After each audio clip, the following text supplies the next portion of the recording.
दोस्तों, आप सबका मेरे स्टोरी अड्डा में बहुत बहुत स्वागत है। आज हम बेजुबान इश्क का 24वां भाग लेकर आ गए हैं। इस स्टोरी में हम सब ने अभी तक देखा है कि अंजलि माया से मिले पुलिस स्टेशन जाती है। तभी माया उसे कुछ बताती है जिसको सुन के वो बहुत ही ज़्यादा परेशान हो जाती है। अब आगे अंजलि माया की बात सुनकर मानो टूट सी गई थी। उसे भरोसा ही नहीं हो रहा था कि इस दुनिया में इतने मतलबी लोग भी रहते थे। अंजलि माया से बात करने के बाद वहां से बाहर निकल आई। वो अपने ही ख्यालों में खोई हुई थी। उसकी आंखों से आंसू तो नहीं बह रहे थे, लेकिन उसकी उन आंखों में बेहद दर्द भरा हुआ था। जिया ने जब उससे पूछा तो उसने उसे भी कुछ नहीं बताया। तेरी हालत देखकर तो मुझे लगता है उस लड़की ने कुछ बहुत बुरा बताया है तुझे। मैं तेरी हालत समझ सकती हूँ, इसलिए तुझसे बार बार पूछूंगी नहीं। जब तुझे ठीक लगेगा तो मुझे खुद बता देना, मैं घर छोड़ दूँ तुझे। जिया ने अंजलि के कंधे पे हाथ रखते हुए कहा। अंजलि ने जिया की बात का कोई जवाब नहीं दिया और बस हाँ में गर्दन हिला दी। जिया उसे लेकर शूद्र के विला में लौट आई। उसने अंजलि को बेड पर लिटाकर उसे ब्लैंकेट से कवर कर दिया। तू थोड़ी देर आराम कर ले और ज़्यादा सोच मत, जिया ने अंजलि का सर सहलाते हुए कहा। उसने कुछ देर सोचा और फिर अपने फ़ोन पर एक मैसेज टाइप करके किसी को सेंड कर दिया। वो अंजलि की दोस्त थी और उसे इस हालत में नहीं देख सकती थी। वो जानती थी कि ज़िंदगी ने अंजलि के साथ काफ़ी नाइंसाफ़ी की थी और अब वो उसे और ज़्यादा उदास नहीं देखना चाहती थी। अंजलि ने अपना चेहरा ब्लैंकेट से ढक रखा था। ऐसा लग रहा था मानो वो दुनिया से खुद को छुपाने की कोशिश कर रही हो, ताकि वो किसी की नज़र में ना आए, कोई उसे तंग ना करे, परेशान ना करे। जिया बेसब्री से रूम के चक्कर लगा रही थी, जैसे किसी का इंतज़ार कर रही हो। तभी कमरे का दरवाज़ा खुला और शूद्र अंदर आया। जिया उसे देखते ही उसकी तरफ चली गई। सर, इसकी हालत बहुत ख़राब है। पुलिस स्टेशन में पता नहीं माया ने इसे क्या बता दिया कि तब से गुमसुम सी हो गई है, बहुत परेशान दिख रही है। आप प्लीज़ इसे संभाल लेना। जिया की आवाज़ में अंजलि के लिए चिंता साफ दिख रही थी। मैं देख लूँगा, तुम परेशान मत हो। ड्राइवर को भी मैंने बता दिया है, वो तुम्हें सेफली घर छोड़ आएगा, शूद्र ने जिया को देखते हुए कहा। शूद्र के चेहरे पर अभी भी कोई एक्सप्रेशन नहीं थे।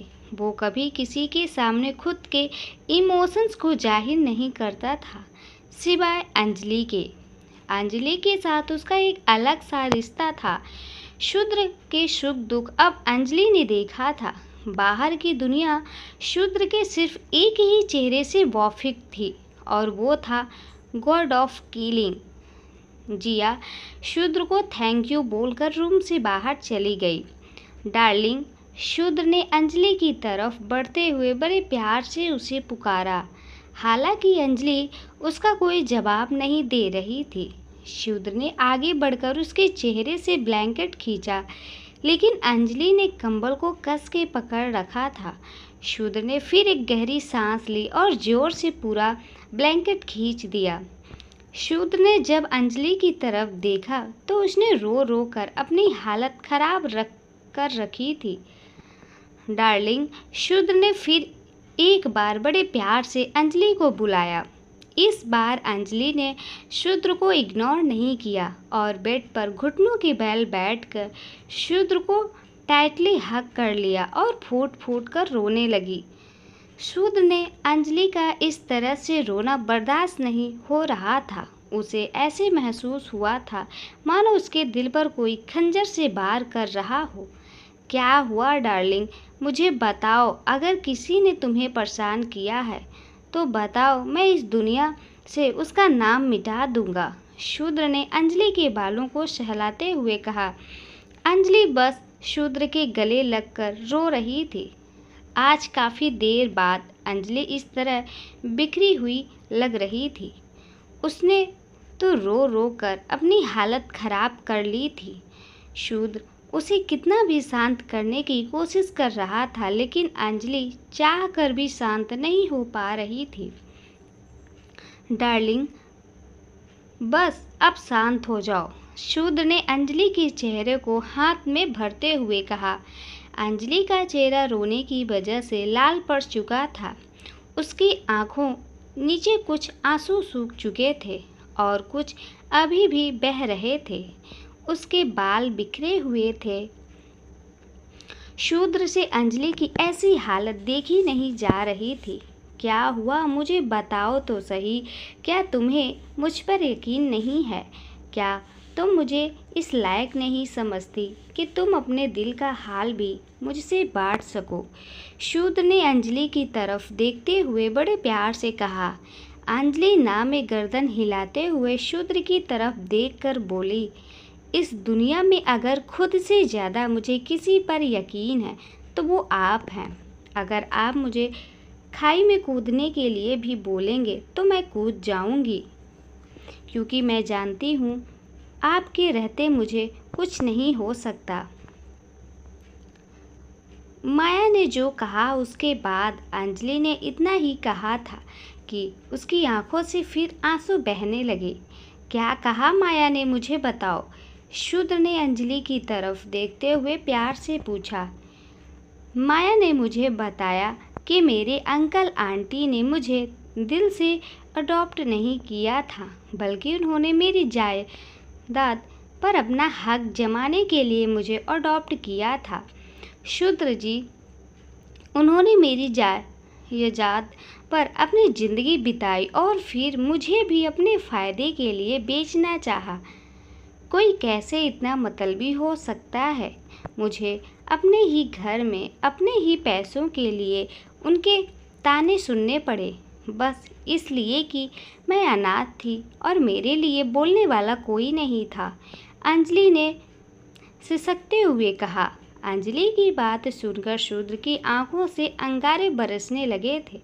उसकी मुट्ठियां अंजलि को थामे हुए गुस्से से कस गई थी।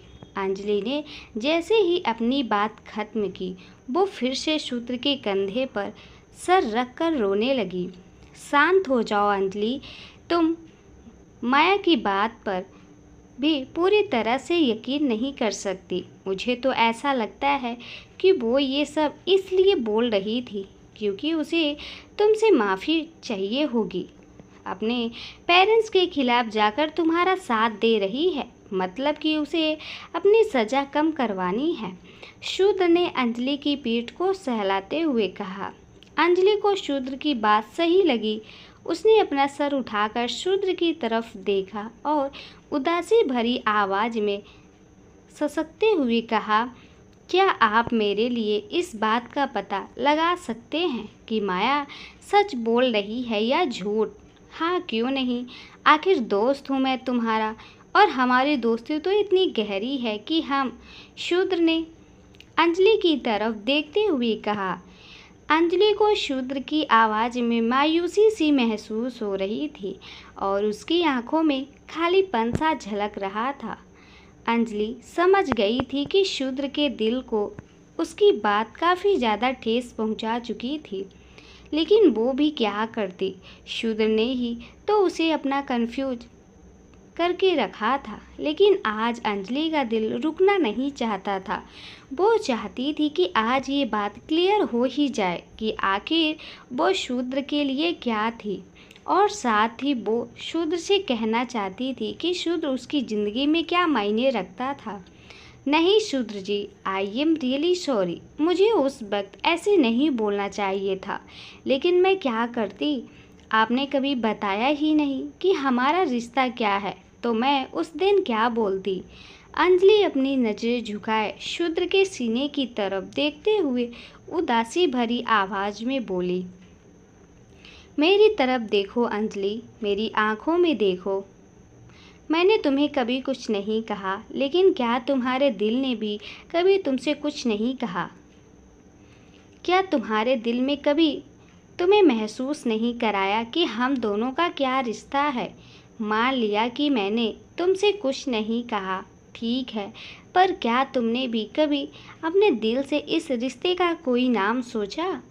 मैं तुमसे जानना चाहता हूँ अंजलि, तुम्हारी नज़रों में हमारा रिश्ता क्या है?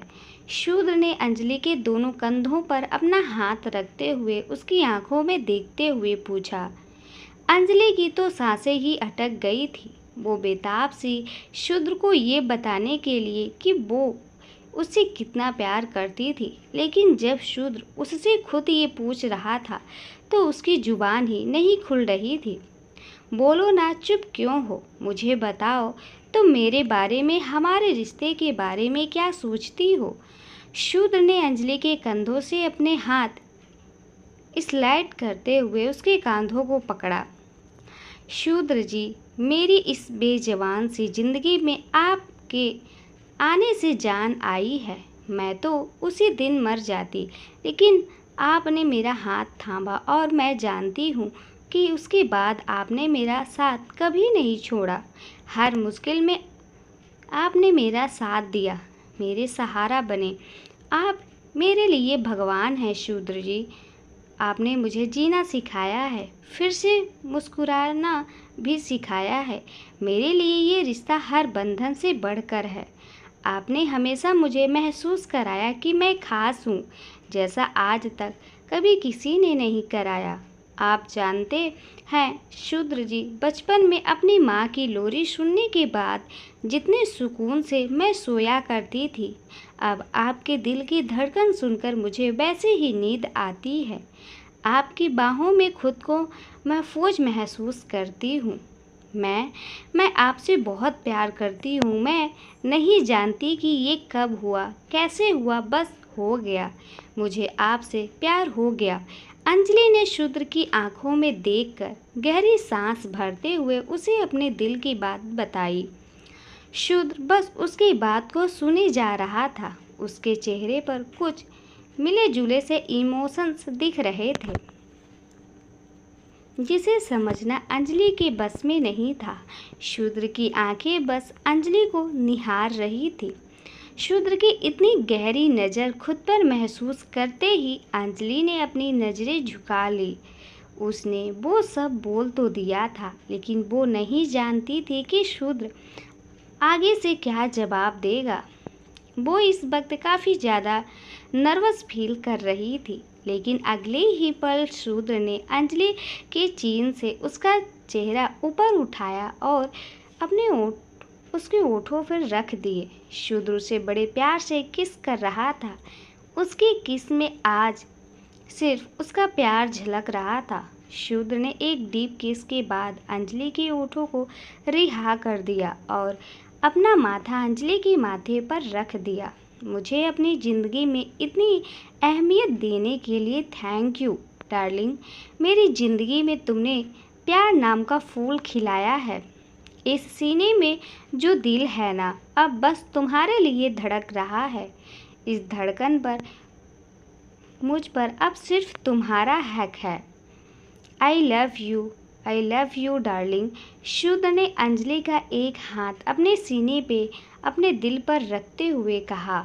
शूद्र का दिल इस वक्त काफ़ी ज़ोरों से धड़क रहा था। अंजलि को उसकी धड़कन अपने हाथों पर महसूस हो रही थी। अंजलि, तुम जानती हो कि दिल आज से पहले कभी इतनी तेज नहीं धड़का है। तुमने मुझे महसूस कराया कि मेरे इस दिल में किसी के लिए प्यार भी हो सकता है। लोगों ने मुझे अपनी ज़िंदगी में हैवान माना, लेकिन तुमने मुझे अपनी ज़िंदगी में भगवान की जगह दी। ये बिजनेस टाइकून शूद्र सूर्यवंशी, जिसे आज तक हारने की आदत नहीं थी, तुम्हारे आगे अपना सब कुछ हार बैठा है। मैं तुम्हारे बिना नहीं जी सकता अंजलि। I love you. मैं जानता हूँ मैंने बहुत देर कर दी, मुझे माफ़ कर दो। शूद्र ने एक झटके से अंजलि को अपने सीने से लगाते हुए कहा। अंजलि का दिमाग इस वक्त सभी बातों से हटकर शूद्र की बातों पर आ गया था। उसे ऐसा महसूस हो रहा था मानो उसे जिंदगी की सारी खुशी मिल गई हो। जो दुख उसने पिछले कुछ दिनों में महसूस किया था, उससे कई गुना ज़्यादा खुशी वो आज महसूस कर रही थी। अपनी खुशी को वो शब्दों में बयान नहीं कर पा रही थी। आज वो दोनों एक दूसरे की बाहों में एक अलग सा एहसास महसूस कर रहे थे। एहसास था प्यार का, एहसास था एक दूजे के साथ का, एक दूजे के अपनेपन का। आज दोनों के दिलों में सुकून था। दोनों में अपने दिल में छुपी फीलिंग्स बयां कर दी थी, जिसके बाद दोनों के दिल काफ़ी हल्का महसूस कर रहे थे। आज की बात तुम पर कोई आँच नहीं आएगी अंजलि, ये वादा है तुमसे शुद्ध सूर्यवंशी का। तुम्हारे हर एक आंसू का हिसाब मैं लूँगा। तुम्हारी ज़िंदगी में आज के बाद कोई दुख नहीं आएगा तो कभी रोना मत। मैं जब भी तुम्हें रोता देखता हूँ तो मेरे दिल में एक अजीब सा दर्द होता है। तुम्हारे हर दुख की वजह मैं जड़ से मिटा दूँगा। तुम्हारा हक मैं तुम्हें दिलाऊँगा। तुम्हारी पहचान अब मुझसे है और मेरी पहचान तुमसे हो। शूद्र अंजलि की अपनी बाहों में कसते हुए बोला। शूद्र जी, जब तक आप मेरे साथ हैं मुझे इस दुनिया में कुछ नहीं चाहिए। मुझे बस आप चाहिए, आपका साथ चाहिए, आपका प्यार चाहिए। आप ही मेरा सब कुछ है और आपसे ही मेरा सब कुछ है। आपके बिना अंजलि कुछ भी नहीं है। अंजलि ने एक मुस्कुराहट के साथ शूद्र के सीने पर एक गहरी सांस छोड़ते हुए कहा, लेकिन फिर भी मैं तुम्हारे साथ हुई नाइंसाफ़ी का हिसाब तो लूँगा। अब तुम उदास मत हो, तुम्हारी हर जिम्मेदारी अब मेरी है। शूद्र ने अंजलि के माथे पर किस करते हुए कहा। अंजलि का दिल इस वक्त काफ़ी सुकून महसूस कर रहा था। उसने शूद्र की शर्ट पर अपनी पकड़ और कस ली। वो तो बस अब शूद्र की बाहों में ही समा जाना चाहती थी। उसे इस दुनिया से अब कोई लेना देना नहीं था। तभी अचानक शूद्र ने अंजलि को अपनी गोद में उठा लिया। शूद्र के ऐसे करने पर अंजलि उसे सवालिया निगाहों से देख रही थी। मुंह तो धो लो, इस वक्त किसी हार फिल्म की भूत लग रही हो। शूद्र ने मजाकिया अंदाज में अंजलि की तरफ देखते हुए कहा और उसकी नाक पर किस कर दिया। क्या शूद्र जी, आप मुझे पहले बताते ना, मैं तब से भूत बनकर ही अपने दिल की बात कह रही थी। आपको कैसा महसूस हो रहा होगा? आपको तो ऐसा ही लग रहा होगा ना कि एक चुड़ैल आपसे अपने लव कन्फेस कर रही है। अंजलि ने अपना चेहरा अपने दोनों हाथों में छुपाते हुए कहा, चुड़ैल अगर मेरी डार्लिंग जितनी क्यूट हो तो मैं उससे भी कन्फेस कबूल है। शूद्र ने एक स्माइल के साथ अंजलि के हाथ पर ही किस करते हुए कहा, जिससे उसने अपना मुंह छुपा रखा था। लेकिन आप ऐसा नहीं करते। आपने कहा ना कि आप पर सिर्फ मेरा हक है, तो अब चाहे कोई भी भूत हो या चुड़ैल, आप किसी का प्यार एक्सेप्ट नहीं कर सकते सिवाय मेरे। अंजलि ने अपने हाथों को अपने चेहरे से हटाए बिना ही शूद्र से कहा। अंजलि की बात सुनकर शूद्र के चेहरे पे एक स्माइल आ गई। वो जानता था कि उसे अंजलि पर हक जताते हुए कितना अच्छा लगता था, लेकिन जब अंजलि उस पर अपना हक जता रही थी तो उसका दिल मानो खुशी से झूम रहा था। शूद्र अंजलि को अपनी बाहों में उठाकर वॉशरूम में ले गया। उसने उसे स्लैब पर बिठा दिया। शूद्र ने बड़े प्यार से अंजलि का मुंह खुद धुलाया और फिर एक टॉवल लेकर बड़ी सॉफ्टली उसके चेहरे पर ठहरी बूंदें पोंछ दी। अब ठीक लग रहा है ना डार्लिंग? अब तुम्हें किसी भी बात की चिंता करने की कोई ज़रूरत नहीं है। मैं सब कुछ देख लूँगा। शूद्र ने अंजलि के चेहरे को अपने हाथों में भरते हुए बड़े प्यार से कहा। अंजलि ने एक स्माइल के साथ हाँ में गर्दन हिला दी और फिर शूद्र की टाई पकड़कर शूद्र को अपनी तरफ खींच लिया। शूद्र अचानक से अंजलि के ऐसा करने पर थोड़ा हैरान था, लेकिन उसने अपने चेहरे पर यह जाहिर नहीं होने दिया। उसके चेहरे पर इस वक्त सिर्फ एक स्माइल थी और अगले ही पल उसने अपने ओठ शूद्र के ओठे पर रख दिए और बड़े प्यार से उसे किस करने लगी। अंजलि बस शूद्र के ओठों को सक कर रही थी। उसके इस तरह किस करने से शूद्र अपना कंट्रोल खो रहा था। उसने अपना एक हाथ अंजलि के बालों में डाल दिया और दूसरा हाथ उसकी कमर पर रखकर उसे अपनी ओर खींच लिया। तुम मुझसे कुछ करवा कर ही मानोगी। एक तो पहले ही तुम्हें देखकर खुद पर मैं काबू खोने लगता हूँ और तुम ये सब करके मुझे बेकाबू कर रही हो। फिर कहोगी तुम्हारी तबीयत ठीक नहीं है और मेरा ये बेचारा दिल तड़पता रहेगा। शूद्र ने अंजलि के कान में धीमी आवाज़ में लगभग फुसफुसाते हुए कहा, जिससे अंजलि के गाल एकदम से लाल हो गए। अंजलि ने अपना सर शूद्र के कंधे पर रख दिया और उसके शर्ट को कसकर अपनी मुट्ठी में भर लिया। बस हमेशा मेरे साथ ऐसे ही रहना, अंजलि ने धीमी आवाज़ में बड़बड़ाते हुए कहा, जो शूद्र के कानों ने सुन लिया था। उसकी इस बात से शूद्र के चेहरे पर एक बड़ी सी स्माइल ला दी थी, जो आज तक कभी नहीं आई थी। वो खुश होता था तो बस हल्का सा मुस्कुरा देता था और जब बहुत ज़्यादा खुश होता था तो वो मामूली सा हंस देता था। लेकिन आज जो मुस्कुराहट उसके चेहरे पर थी, जो खुशी उसके चेहरे पर थी, वो पहले कभी शूद्र ने नहीं महसूस की थी। शूद्र ने अंजलि को ऐसे ही अपने गले लगा रखा। कुछ देर बाद अंजलि की पकड़ शूद्र के कपड़ों पर ढीली हो गई। शूद्र को महसूस हो रहा था कि अंजलि उसकी बाहों में ही सो चुकी थी। मेरी अरमान जाकर खुद कितने चैन से सो रही है, शूद्र ने एक मुस्कुराहट के साथ कहा और फिर अंजलि को अपने गोद में उठाकर कमरे में ले आया। शूद्र ने अंजलि को बिस्तर पर लिटाकर ब्लैंकेट से कवर कर दिया और खुद चेंज करने चला गया। कुछ देर बाद शूद्र जी चेंज करके आ गया और अपना फ़ोन उठाकर बालकनी में चला गया। शूद्र ने किसी को फ़ोन करके कुछ देर बात की और फिर आपस कमरे में आ गया। फिर उसने फ़ोन साइड रख दिया और ब्लैंकेट में आकर अंजलि को अपने करीब खींच लिया। अंजलि शूद्र के सीने पर बड़े सुकून से सो रही थी, लेकिन शूद्र की आंखों में नींद नहीं थी। उसे अभी भी अंजलि का वो रोता चेहरा याद आ रहा था, जब वो उसे अपने साथ हुए धोखे के बारे में बता रही थी। इंद्रजीत, तैयार हो जाओ अपनी बर्बादी के लिए। कल का दिन तुम्हारी ज़िंदगी का सबसे बुरा दिन होगा। तुम खुद को कोसोगे कि तुम इस दुनिया में आए ही क्यों। मेरी डार्लिंग की आंखों से बहे हर एक आंसू का हिसाब तुम्हें अपनी आंखों से बहे खून के आंसुओं से चुकाना होगा।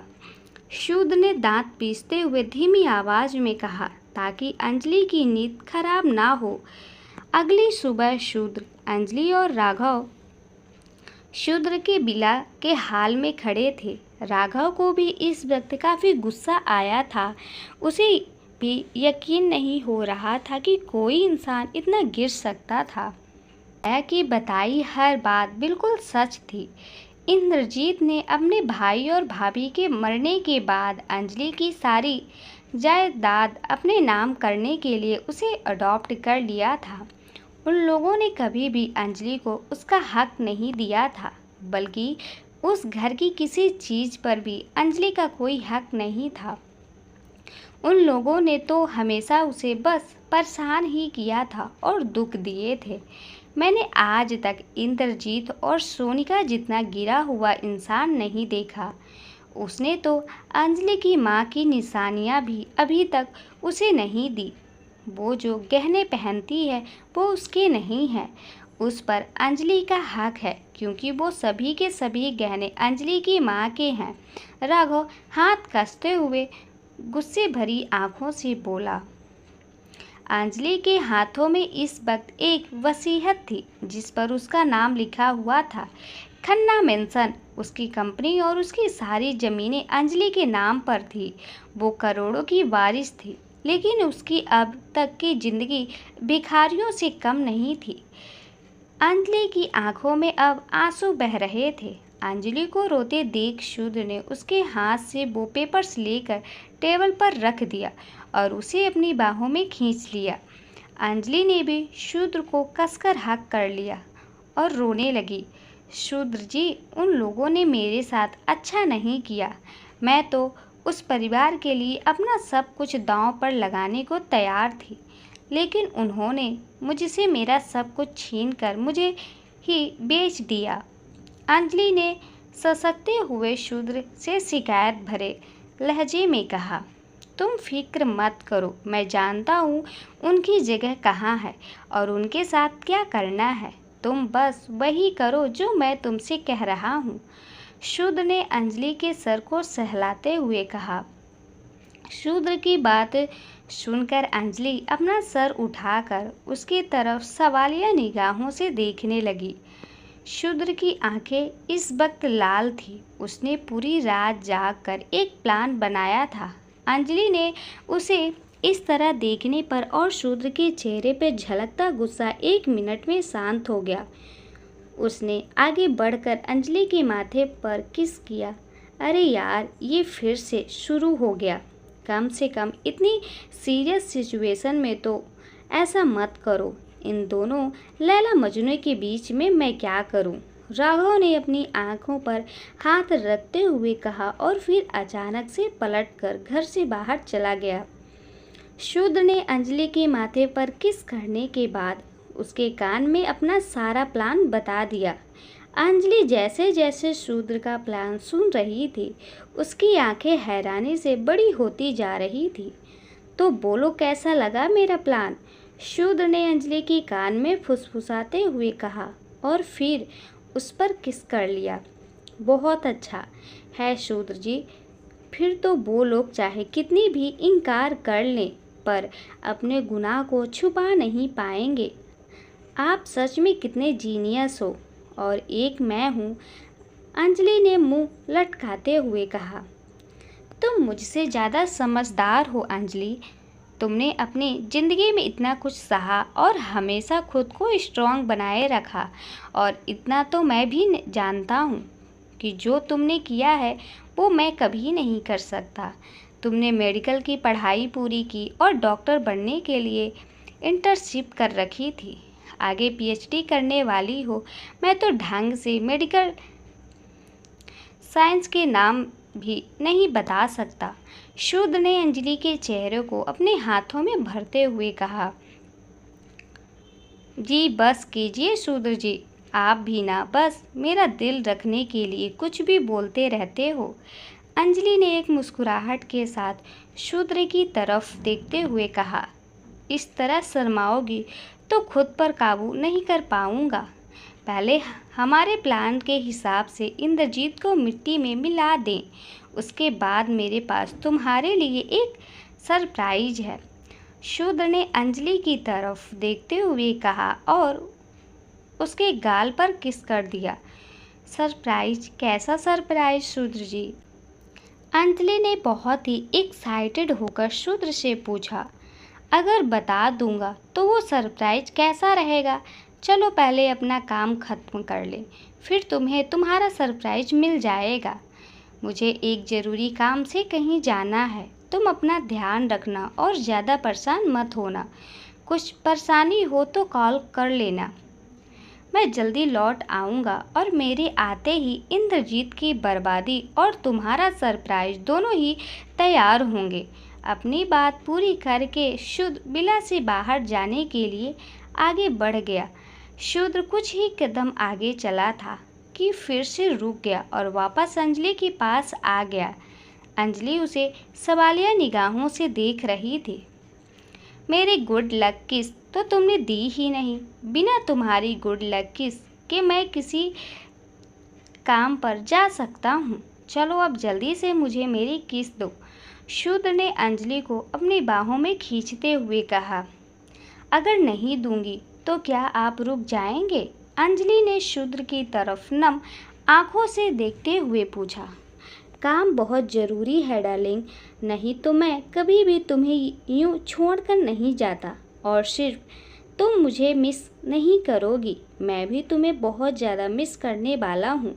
और अगर तुमने मुझे गुड लक किस नहीं दी तो क्या पता रास्ते में मेरे साथ कुछ। शूद्र ने अभी इतना ही कहा था कि अंजलि ने उसकी बात पूरी होने से पहले ही उसके होठों पे अपने होठ रख दिए। अंजलि आंखों में आंसू लिए शूद्र को किस कर रही थी। उसने शूद्र के कोट को कसकर अपनी मुट्ठियों में पकड़ रखा था। शूद्र ने भी अब अंजलि को किस का रिस्पॉन्स देना शुरू कर दिया। दोनों एक दूसरे को बड़े प्यार से और जुनून से किस कर रहे थे। अंजलि जब शूद्र को किस करके उससे अलग हुई तो उसकी आंखें लाल हो चुकी थी। मैं नहीं जानती शूद्र जी, आज से पहले आप कैसे जी रहे थे, और मैं ये भी जानती हूँ कि आपको आपकी जान की कोई परवाह नहीं है, कोई डर नहीं है। लेकिन आज के बाद आपको मेरे लिए खुद को सही सलामत रखना है। मैंने तो आपको गुड लक किस दे दी, पर आपको मुझसे एक वादा करना होगा कि आप खुद को हमेशा महफूज रखेंगे। मैं हमेशा आपका इंतज़ार करूंगी और आप हर बार लौटकर मेरे पास वापस आएंगे। अंजलि ने शूद्र की आंखों में देखते हुए बहुत ही प्यार से और इमोशनल होकर कहा। शूद्र ने अगले पल अंजलि के होठों पर हल्के से किस करके उसकी आंखों में देखते हुए कहा, वादा। अंजलि शूद्र के मुंह से ये सुनकर खुश हो गई और शूद्र के सीने से लग गई। शूद्र भी अंजलि को कसकर अपनी बाहों से भरकर खड़ा था।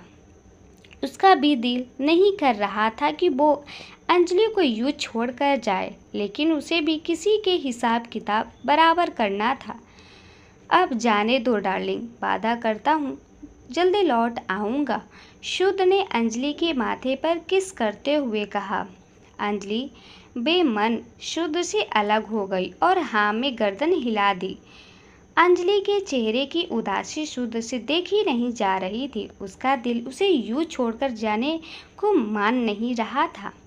डार्लिंग, ऐसे अगर भेजोगी तो नहीं आ पाऊँगा, शूद्र ने अंजलि की तरफ देखते हुए धीमी आवाज़ में कहा। अंजलि खुद के इमोशंस पर बड़ी मुश्किल से कंट्रोल करके अपने चेहरे पर एक स्माइल लाई और शूद्र से कहा, मैं कभी भी आपके काम में अड़चन नहीं बनूंगी। मैं जानती हूँ आप बहुत बिजी रहते हैं और आपका काम आपके लिए पूजा की तरह है। मैं ठीक हूँ शूद्र जी, आप बेफिक्र होकर जाइए और अपना काम पूरा करके जल्दी लौटिए। शूद्र ने एक स्माइल के साथ हाँ में सर हिला दिया और बिला से बाहर चला गया। शूद्र के जाते ही अंजलि जमीन पर बैठकर खुद की आवाज़ कंट्रोल करते हुए रोने लगी। शूद्र को वहाँ से गए हुए 2 दिन हो चुके थे, लेकिन उसने अभी तक अंजलि को कोई कॉल या मैसेज नहीं किया था। अंजलि को अब उसकी फिक्र होने लगी थी। वो मन ही मन बस यही प्रार्थना करती थी कि शूद्र जहाँ भी हो सही सलामत हो। जिया और शूद्र की माँ दोनों ही उससे मिलने आते थे। दिन भर अंजलि शूद्र की मॉम के साथ रहती थी और रात में जिया अंजलि के साथ रुक जाती थी। अंजलि ने जिया को माया की कई सारी बातें बता दी थी, जिसके बाद जिया को काफ़ी गुस्सा आया था। अंजलि ने अपने आप को शांत रखकर जिया को सारी बातें बताई थी, लेकिन जिया शांत नहीं हो पाई थी। उसकी आंखें रो रो कर सूज गई थी। वो तो पूरे खन्ना परिवार को अपने हाथों से फांसी देना चाहती थी। शूद्र की माँ बस अभी अंजलि के लिए खाना बनाकर बिला से निकल ही थी कि उसका फ़ोन वाइब्रेट होना शुरू हो गया। उन्होंने अपना फ़ोन की स्क्रीन की तरफ देखा तो उस पर शूद्र का नाम फ्लैश हो रहा था। शूद्र ने ही अपनी माँ को अंजलि के साथ रहने को बोला था और साथ ही जिया को भी। अगर तुम्हें उसकी सेफ्टी के लिए उस पर नज़र ही रखनी है तो किसी बॉडीगार्ड को लगा दो। मैं तुम्हारी मॉम हूँ, तुम्हारा खरीदा हुआ कोई बाउंसर नहीं। शूद्र की मॉम ने सख्ती से शूद्र से कहा। वो ठीक तो है ना, आपने उसे खाना खिला दिया था। शूद्र ने अपनी मॉम की बातों को इग्नोर करते हुए अपना सवाल पूछा। अगर इतनी ही फिक्र है तो तुम खुद उसे कॉल क्यों नहीं करते? रोज़ रोज़ मुझे क्यों परेशान करते हो? और वैसे भी मैं तुम्हारे कहने से ये सब नहीं कर रही हूँ। मैं खुद उस बच्ची का ख्याल रख रही हूँ क्योंकि मुझे उसकी फ़िक्र है। मैं तुम्हारी तरह से उसे यूँ छोड़कर कहीं भाग नहीं सकती। मेरे होते हुए उसे कुछ नहीं होगा। शूद्र की मॉम ने चिढ़ते हुए शूद्र से कहा। वही दूसरी तरफ शूद्र ने अपनी मॉम की बात सुनी तो उसे कुछ शांति मिली।